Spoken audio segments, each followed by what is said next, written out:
Hi there, I'm Christine the Gemini Stitcher and welcome to my YouTube channel. It's Monday again and that means make some plans, so if that's something you're interested in, stick around.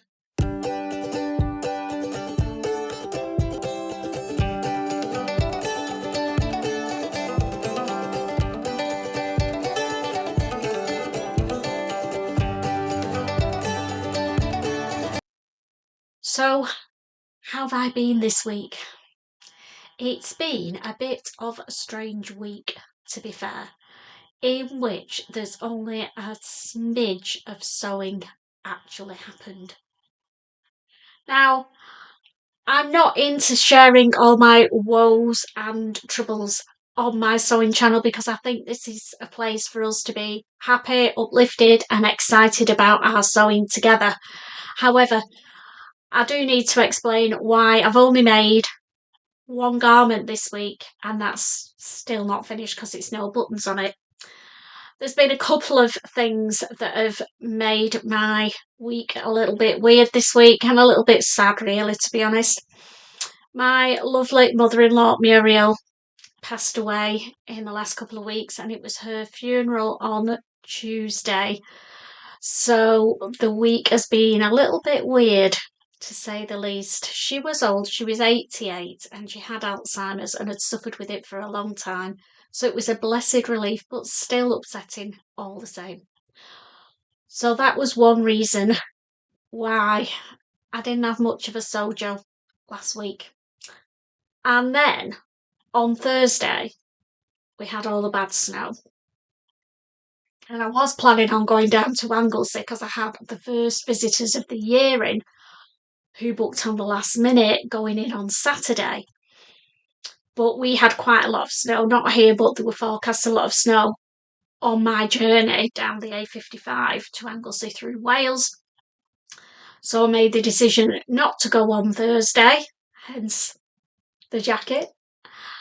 And I whizzed down Friday instead, did all the deep clean, give it a good spring clean, checked all the appliances were working okay, etc, etc. And then came back Saturday afternoon. So I've not had much sewing time this week. But I have made the Thea jacket in the pink and cream check. I'm really pleased with how the pockets have matched. That's pretty good going, I think. I haven't got buttons for it yet and there's a good reason for that. I'll just whiz it round. It has a pleat at the back and just a really nice easy sew for me this time because I've made it before. I had an idea of how it came together. I didn't have to spend loads of time reading and scratching my head with the instructions. It's by a company called Barra Studios, which is a German company, I think. But the instructions are in English, very detailed. They do a sew along, I think, for the Thea jacket, but it's not in English, so you just have to watch the images and turn the sound down. I have subtitles, actually. Anyway, if I find it, I'll pop it in the link, because if you're a visual learner like me, a sew along's brilliant, isn't it? So, what? Grabbing my pen. I've actually made some notes this week. I don't know why I do because I never follow them. But the Thea jacket, give you a few details on it. It comes in a size UK 6 up to a size 20, which is an extra small to an extra large. So not very size inclusive because I like to try and find patterns that are suitable for everybody, and a size 20 isn't very inclusive. That excludes quite a lot of people who are in the 20 to size 30 size range. So yeah, not size inclusive, but okay for me. Now, I made the short version, which apparently needs 1.4 meters of fabric. I had 1.5 meters of this and I just managed to Tetris it out and do the pattern matching as well, because I've matched the fronts, both sides, with the bright pink panel, and I've matched the pockets pretty well. So 1.4 for a plain fabric or a non-directional fabric.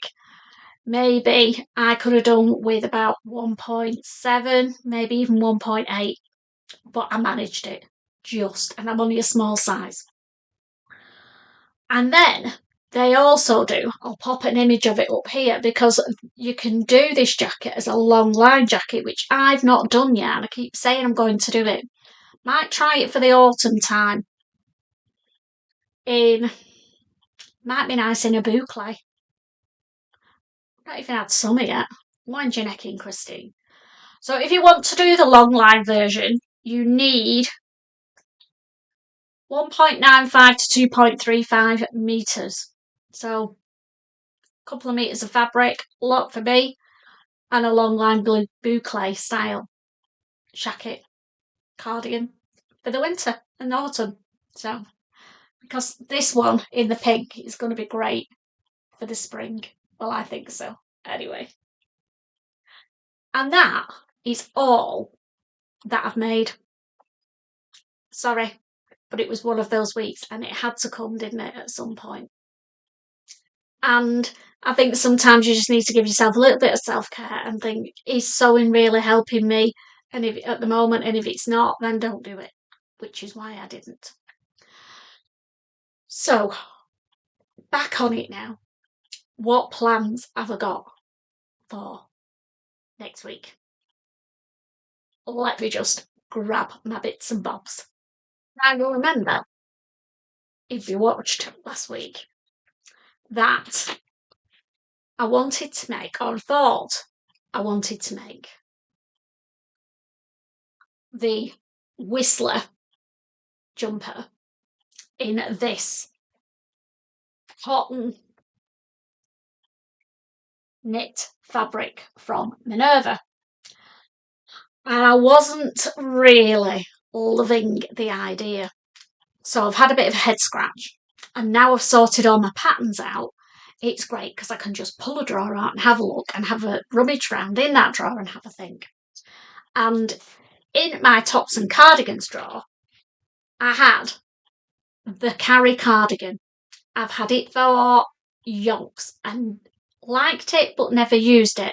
So it comes under the criteria of using my patterns in my stash that I've never used before as well. So great. So there's the Carry. I think a few people have made it. I'm not sure if Tamlin Sewn on the Tyne made one. And yeah, I'm feeling it in this. I'm thinking for the spring. Now, it's very long on there. I want to try and shorten it. Shorten it for me. Possibly. And I want to do the version. If you can, the line drawer is not showing up. That top one is the version without the sleeves, and then you have the one with the sleeves, which is just that bit there, isn't it? So I thought I'd try and make one without the sleeves, make it a little bit shorter so it just comes to the hip length, and make it in this. So that's plan number 1 for this week or next week, whichever way you want to look at it. Plan number 2 is to use this absolutely snuggly cream fabric. Had in my stash for a while. Got it from Guthrie and Garney. And when it came, it was more see-through than I thought it was. Can you see me through there? Not quite, but you get my drift. I can see my hand through it. And I was planning on making an eco top. Well, that's not going to work in that, is it? Because you'll see everything, and I'm not of an age where I can be flashing my underwear in public. So I shelved it for a while, and then I found a top when I was tidying out my wardrobe that I've not worn for ages. I'll just grab it for you. So this is the top. I made it in purple. It's got floaty sleeves and it's a loose bottom, and it's got this is like a cowl neck. When you put it on, you'll see better off the drawings, I think. So this is the pattern. It's a McCalls pattern, McCalls 8144. And that was the one that I made the purple one in. And I quite fancy doing the cream with the cuffs. And it's a crop top. So it will look, I think, really nice with my burnt orange coloured winter in London trousers for the spring when it's a cooler day. So this fabric in that top is plan number 2. So I've got 1.5 meters of fabric, and the pattern instructions say that I need 1.6 to do view A, which is the one in the picture. Now, as you know, I'm vertically challenged, so I am sure I will easily get it out of 1.5 because I will be shortening the sleeves and I may shorten the length as well. I don't think I did on this one because I wanted it a bit longer because it's quite cropped on there. But with the cream one coming up for spring, I think I'm going to go with a crop version. So quite excited about that. I am excited because I hate having fabric sitting there for too long, and both of these have been in my stash since probably about August, September last year. Now, I know that might not seem a long time to some people, but it is to me. I don't like them lingering from season to season. So they're definitely both getting done this week, she says confidently. Well, we'll see, won't we? But that's the plan. The plan is get both of those done this week. And then the third thing I've got to do, because I didn't do it again, is get my hubby's Pogonip made. So that's plan number 1, and then get on with those 2. And that's it. That's all I'm planning on doing this week. Now, last week I decided to start sharing a new pattern of the week with you, and they're going to be free patterns. So I've had a good look and seen something that's actually catching my eye. And this week's free pattern is from Peppermint Magazine, and it is their Valley jumpsuit. There's an image of it. I chose a jumpsuit this week because a few people have commented. I've got a jumpsuit in my need to make pattern drawer, and a few people commented saying that they really wanted to make a jumpsuit this year. So I thought, oh, I'll find a free one that's a beginner jumpsuit. So this jumpsuit is a beginner jumpsuit. Now, it's got elastic round the middle, so which helps with the fitting. The only issue is it's got buttons, but personally, I wouldn't put the buttons on. I would put poppers on it instead. With it being a jumpsuit, I think it would suit it better. So you don't even need to worry about buttonholes. You just need to put a few poppers on the front. Job's a good one. Now, they reckon that you can make this in an afternoon, so it isn't a time-consuming make either. Now, on the front screen that I've just quickly looked at, it doesn't give me or I certainly couldn't see how much fabric you needed. But I'm sure if you download it, then you'll get all that detail. Now, Peppermint Magazine give you the option of donating set values, but you can select the 0 and get it for free if you want. The good thing about this playsuit is that it has 2 bust options of a B and a D cup sizing. So if you're of the well-endowed variety, then you are not going to have to do any bust adjustments. You would just choose the B cup rather than the B cup, which I think is a Brucey bonus, isn't it? So yeah, I'm thinking I might make this one myself, but I have got the Ava jumpsuit that I've chosen. It's very similar to be honest. The only difference is the Ava hasn't got elastic at the front. So yeah, free pattern of the week is the Valley jumpsuit from Peppermint magazine. Now, I'm making this official. In 2024, I am not on a fabric ban. I tried it last year, failed abysmally, felt guilty every time I came on here and showed you fabrics that I wasn't meant to be buying, and frankly, just took the fun out of sewing. So, I have said I've sorted through my pattern stash, and my aim is I've set 12 patterns aside that I haven't used, and I'm going to try not to buy new patterns until I've used them. Now, the good news is I've already used one of them. I'll pop an image up here. I made the Simplicity jacket out of the Fabric Godmother Sherpa fleece. I wore that down to Anglesey. It was perfect for driving in for any length of time. It was snuggly without being too bulky when you're driving. So I think it's going to get worn a lot. So that means I've got 11 still to make. So I'm going to choose my next one with you now. It might not get done this week because I've already allocated 3 things. But I'm doing one a month, minimum. So the Sherpa jacket will count as January's make, and I'm going to choose the February free pattern make with you now. So I've decided in February I'm going to make a play suit. How crazy am I? But it's something different than keep making pants, jackets and jumpers. So I'm going all out and I'm making the first of my summer wardrobe garments. Now, I've not made a Butterick pattern for a long time, and somebody has already commented, I think, that they made it and it came out big, so I'm going to have to be careful with my sizing. So I am going to do a toile. I'm just going to get some plain cotton fabric that I've got in my stash, and I'm going to do a toile of the play suit. Might get a start on that this week. We will see.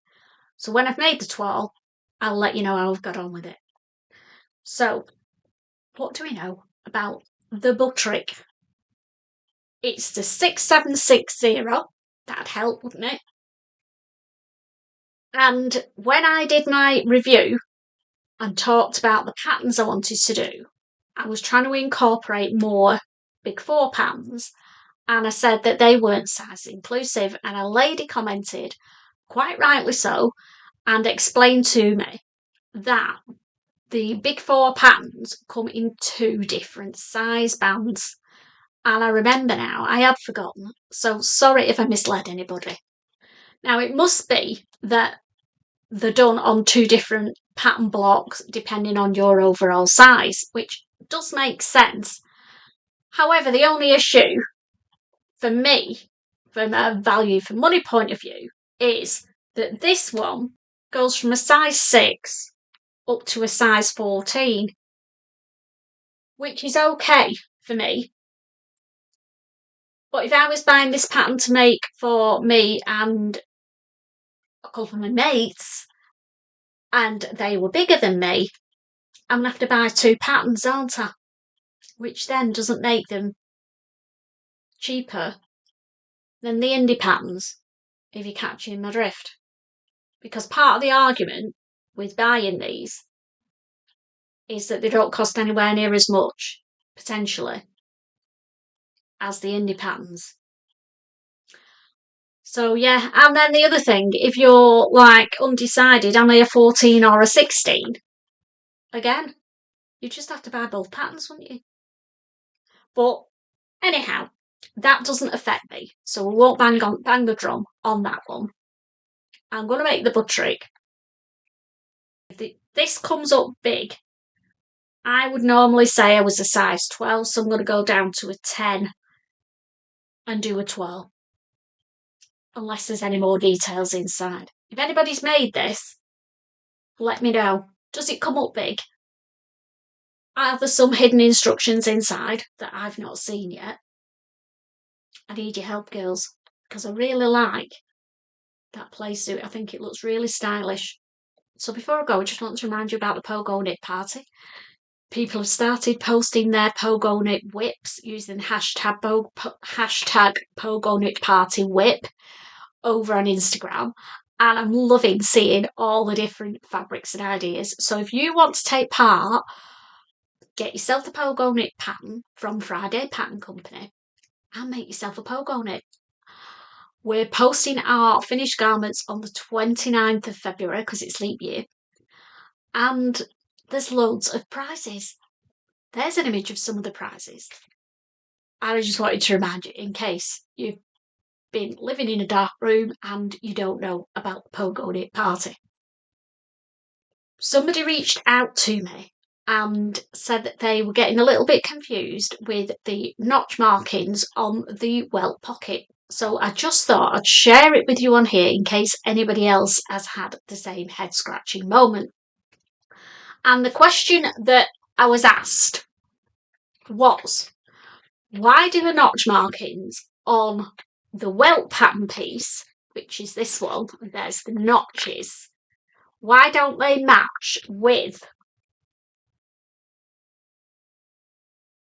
the notch markings on the pocket bag? So there's the notch markings on the pocket bag. And there's the notch. So there's the notch markings on the pocket bag, and there's the notch markings on the welt pocket. And yeah, I can get why you would think they would need to match up, and they are out. So I didn't know the answer. I had to go back to the pattern and read the instructions, and I went, ah. And the reason is, when you draw your pocket marking lines on your pattern piece, you're going to draw them on, and then you have a little V at the top and a little V at the bottom. And the notch markings on the welt pocket flap match up with the centre of the V, so down there, and that's where you line those notches up with on the front of your garment when you're sewing it on. And then when you come to do the pocket bags, the notches on there match up with the very top of that V. So they're not going to be the same, are they? And the reason for that is so that you can sew the pocket bags together. It's basically, it's allowing for your seam allowance, so that when you sew it together along there and along there, it then matches up with the bottom of the V and matches up with the welt. I hope that's explained it. And if anybody is still struggling, please reach out to me and I will help you. I've made 3 Pogonips so far. So yeah, I think I'm sort of getting the hang of them. And well, I remember there was another thing, little tip that I did with my Pogonip. I'll just grab one. So I'm not revealing any big secrets because this is the first one that I made and I have shown it before. And I made it in the fleece.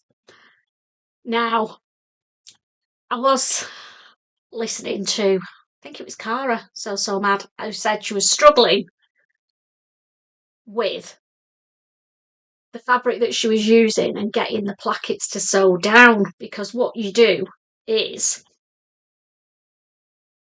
you sew it from the top, stitch in the ditch, and it catches this in, facing in, underneath. And she was missing it because her fabric wasn't very stable. This isn't. They have a life of their own, and you can't press the seams, and the seam allowance under it keeps flipping out. So what I do when I have fabric like that, I do it a lot actually when I'm thinking I want to be really accurate and take my time. You pin it under where it's meant to be. Then I get some contrasting thread and I sew it on the inside, big tacking stitches all the way up, making sure it comes that side of that seam on the outside, and then it's not going to move anywhere. I can stitch in the ditch, I know it's catching this in underneath, and then I just take the tacking stitches out. Takes a bit more time, and I'm sure you all know about it, but just in case you didn't, I thought I'd share. So just to recap, I've got 3 things to make. I've got the carry cardigan, I've got my cream snuggly jumper to make, and I've got the Hubsters Pogonip. So I think I'm going to be quite busy, don't you? So on that note, I'm going to go, and I will see you on Thursday. Not sure what I'm going to do on Thursday. I've got a feeling that I might have a little fabric haul for spring to talk through. So maybe that's what we'll do on Thursday to cheer us up. Why not? Take care, happy sewing, and I'll see you on Thursday.